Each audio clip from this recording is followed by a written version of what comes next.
video we are going to discuss about colligative properties. So let's see what are colligative properties. जो colligative properties होती है ये number of solute particle पे depend करती है. So these are the properties which depends upon the properties which depends upon the number of solute particles.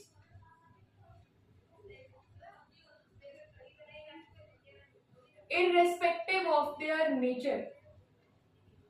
Irrespective of their nature. And such type of properties are known as colligative properties. These colligative properties जो कि number of solute पर depend करती है. These are of four types. First is relative lowering of vapor pressure. Relative lowering of vapor pressure. Second type of colligative property is elevation of boiling point. Elevation of boiling point. Third type of colligative property is depression in freezing point. And our fourth type of colligative property is osmotic pressure. So let us discuss all these four type of colligative properties one by one. So our first type of colligative property is relative lowering of vapor pressure. तो जब कभी भी हम लोग colligative properties की study करते हैं तो इसमें हमेशा एक बात हमको ध्यान में रखनी होती है कि यहाँ पे जो हमारा सॉल्यूशन होता है, सॉल्यूशन मिलके बनता है सॉल्यूट से और सॉल्वेंट से. तो जो colligative properties होती है इसके अंदर जो सॉल्यूट होता है वो नॉन वोलेटाइल होता है. सॉल्यूट्स नॉन वोलेटाइल नेचर के होते हैं और जो सॉल्वेंट्स होते हैं ये वोलेटाइल नेचर के होते हैं.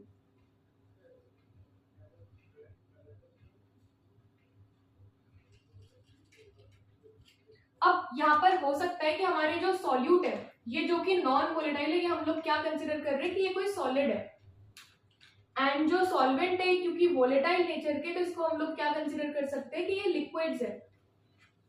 अब यहाँ पे क्या होगा कि हम लोग पढ़ रहे हैं relative lowering of vapour pressure जिसके अंदर क्या होता है वेपर प्रेशर जो होता है वो डिक्रीज होता जाता है.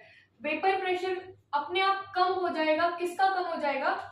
जो सॉल्यूशन के अंदर जो सॉल्वेंट का वेपर प्रेशर है वो डिक्रीज हो जाता है as compare to the pure solvent and that is known as relative lowering of vapour pressure. The vapour pressure of a solvent in solution is less than that of the pure solvent. मतलब जो pure solvents का हमेशा vapor pressure होगा वो ज्यादा होगा as compared to the vapor pressure of the solution. अब इसमें ऐसा क्यों होता है? Because some of the solute particles occupies the position of solvent molecules. जो हमारे solution होते हैं क्योंकि solution solution के अंदर जो solute present है जो सोल्यूशन के अंदर सॉल्यूट प्रेजेंट है वो नॉन वोलेटाइल नेचर के होते हैं और वो क्या कर लेते हैं यहाँ पर सोल्यूशन के सरफेस पर आकर कुछ पोजीशन को ऑक्यूपाई कर लेते हैं जिस वजह से यहाँ पे क्या होगा जो सॉल्वेंट है सॉल्वेंट का वेपर प्रेशर कम होगा. ठीक है. और जो सॉल्वेंट का वेपर प्रेशर है प्योर सॉल्वेंट का वेपर प्रेशर ज्यादा होगा क्योंकि यहाँ पर इसके सरफेस पर कोई ऐसी चीज नहीं है जो इसके वेपर्स को बनने से रोक सके.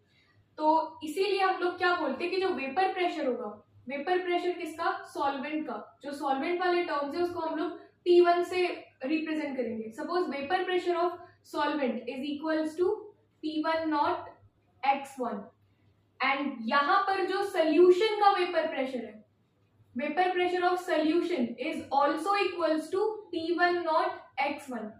तो अब जब हम इसका डेरिवेशन देखेंगे तो इसका डेरिवेशन कुछ इस तरह से होगा that PS which is vapor pressure of solution is equals to vapor pressure of solvent और solvent का vapor pressure किसके इक्वल होता है? P1 not x1. P1 is the vapor pressure of pure solvent and mole fraction of solvent. For binary solutions, जो binary solutions होते हैं, binary solutions के लिए हमारे पास में जो इक्वेशन होती है वो क्या होती है, x1 plus x2 is equals to 1. Mole fraction of solvent plus mole fraction of solute is equals to 1. यहाँ पे जो 1 वाले टर्म्स हैं, ये सारे 1 वाले टर्म्स हम लोग सॉल्वेंट के लिए यूज कर रहे हैं, और जो 2 वाले टर्म्स है ये सब हम लोग सॉल्यूट के लिए यूज कर रहे हैं. सो x1 becomes equals to 1 minus x2. We use this in equation number 1.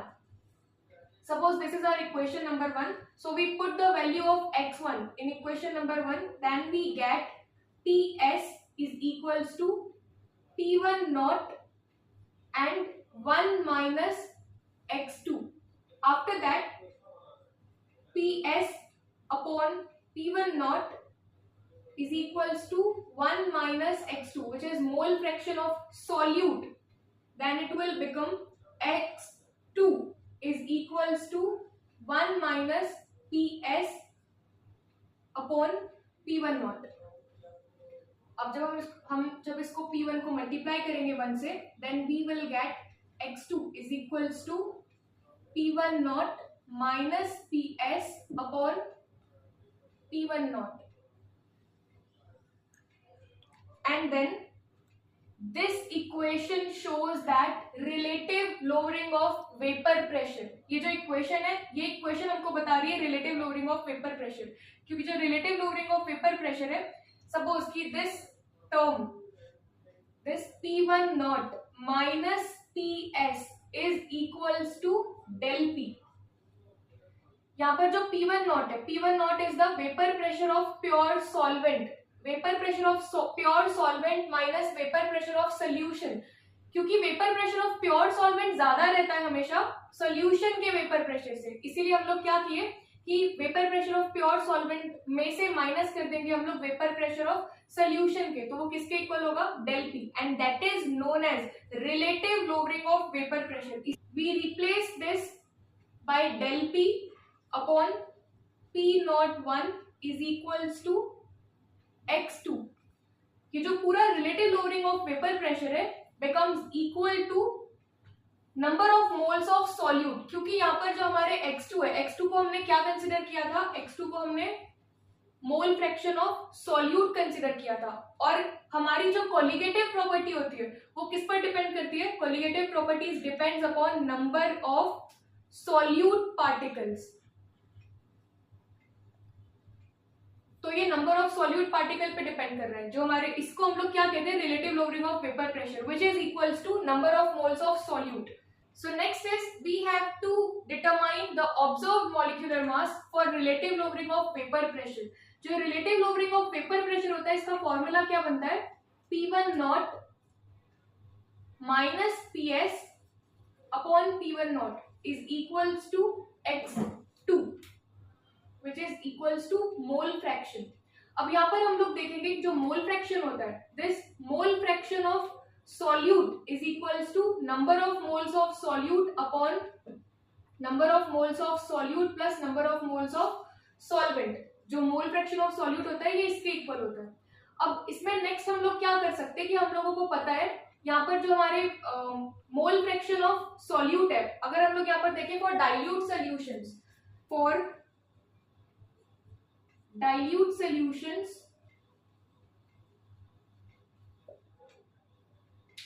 Denominator side से ये जो मोल फ्रैक्शन है सॉल्यूट का, this can be neglected by mole fraction of solvent. तो जब हम लोग इस N2 को हम लोग नेग्लेक्ट कर देंगे अगर यहां से, तो ये क्या बनेगा, जब हम लोग इस N2 को यहाँ से नेग्लेक्ट कर देंगे, तो after neglecting this N2 which is number of moles of solute, x2 is equals to N2 upon N1. We know that N is number of moles, और number of moles हम लोग कैसे निकालते हैं, W2 given mass of solute upon molar mass of solute, and जो N1 होता है it is equals to given mass of solvent upon molar mass of solvent. and then we use all these values of number of moles of solute and number of moles of solvent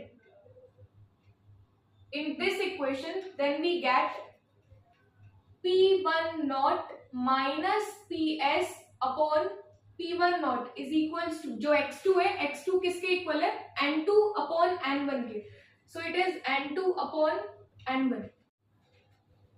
अब जब हम लोग यहाँ पर number of moles of solute और number of moles of solvent की values को रखेंगे, then it will become P1 naught minus PS upon P1 naught is equals to, जो N2 होगा, N2 will be equal to what, W2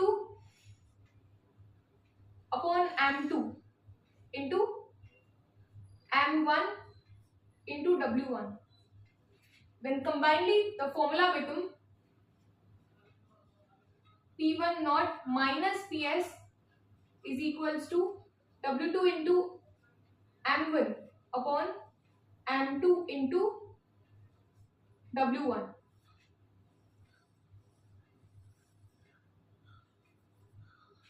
तो यहाँ पर जो सारे 2 वाले टर्म्स है, all these terms are used for solutes, and जो M वाले टर्म्स है वो सॉल्वेंट के लिए हमने यूज किए. जैसे कि यहाँ पे जो W होगा, W2 होगा, it is the mass of solute and W1 is the mass of solvent, and then M2 and M1. M2 is molar mass of solute. M1 यहाँ पे लिख देते हैं. It is molar mass of solvent. So with this formula, we can calculate the molar mass, observed molar mass